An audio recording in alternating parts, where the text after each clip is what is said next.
All right, welcome back to Velshi Ruhle. To most Americans, Brexit sounds like a bit of an abstraction, the end of a trade deal, essentially. But in Europe, and especially in the United Kingdom, it is looking likely that Britain is going to leave the European Union without a deal to soften the blow. That's a so-called hard Brexit. As of now, that is scheduled to happen on March 29th. British businesses and the government are implementing major preparations for the disruptions that could occur. And here's why. A no-deal Brexit would mean big changes. Border checks would have to be reimposed. There will be unanswered questions about future rights of EU citizens living or working in the United Kingdom and UK citizens living or working in the EU, including those working in the Republic of Ireland, which is an independent country, which will remain part of Europe, the EU. And of course, trade would take a big hit with British exports to the EU facing new tariffs and goods imported from Europe into the UK instantly becoming more expensive. To quote the BBC, a no-deal Brexit could become the UK's biggest peacetime emergency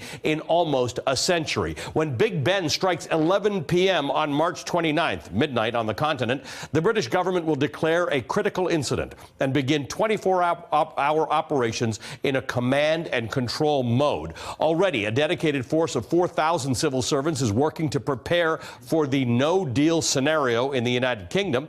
The Ministry of Defense has promised an additional 3,500 service personnel to help when the separation occurs. The UK Department of Health has started to stockpile medication. Food manufacturers have started keeping a reserve of ingredients. Warehouses are filling up. Concerns over protests have the National Crime Agency preparing for significant short-term disruption across the country. And readying for the reimposed border checks, the Border Force has pulled together a readiness task force made up of 300 officers. An additional 600 officers are being recruited to staff the checkpoints. This is the bad scenario if nobody comes up with a plan. Joining us now, the man who knows best on Brexit, NBC News chief global correspondent, our friend Bill Neely. Okie doke, I mean, this is shaping up to be a national emergency for the British government. What does that look like? It looks like war. I mean, what you've just outlined, it seems like preparations for war. And look, this is the biggest crisis in Britain domestically in terms of politics since World War II. Biggest foreign policy crisis since, well, let's pick the 1950s, since the Suez Crisis. But it's now an economic crisis and it's a social crisis. In the last 24 hours, Barclays Bank, one of the biggest banks in the world, has moved $200 billion of assets from London to Dublin. In the last 24 hours, we've heard the British government is stockpiling trauma packs so that in the event of a terrorist incident after March 29th, the UK will have them, because at the minute they're at Johnson & Johnson headquarters in Brussels, in Belgium.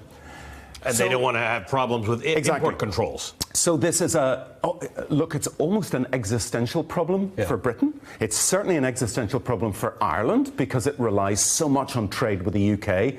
But it's not just Britain. The EU economically will suffer. I mean, German business, for example, German manufacturers are very worried about this. Frictionless trade, you know, will disappear. All our supermarkets in the US and in the UK rely on just-in-time deliveries. After Brexit, after March 29th, if it's a crash out, forget it. There will be friction-full trade. There will be queues, lines at ports. You know, we don't know what's going to happen with aircraft, with your passport work. Businesses, you know, for many businesses, they may collapse. So people in the UK who support Brexit, not necessarily people who are just angry about trade agreements, but they sort of think that in the end the UK will do better off without Europe and that the European experiment hasn't worked all that well. So the stuff you describe seems to make life easier. Frictionless trade, cheap goods, or, you know, goods coming in tariff-free, the movement of people. Why do so many people think it's not working and they're getting off the European ship?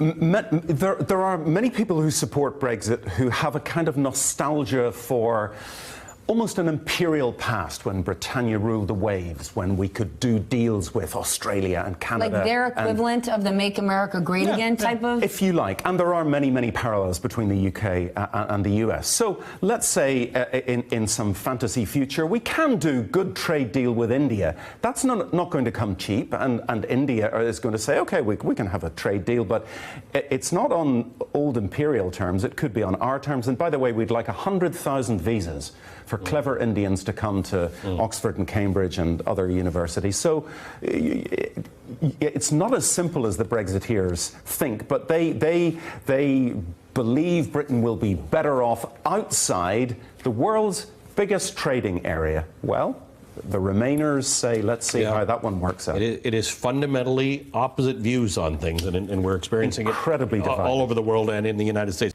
Hey, MSNBC fans, thanks for checking out our YouTube channel. Subscribe by clicking on that button down there and click on any of the videos here to watch the latest interviews and highlights. You can get more MSNBC for free every day with our newsletters. Just visit msnbc.com/newsletters to sign up now.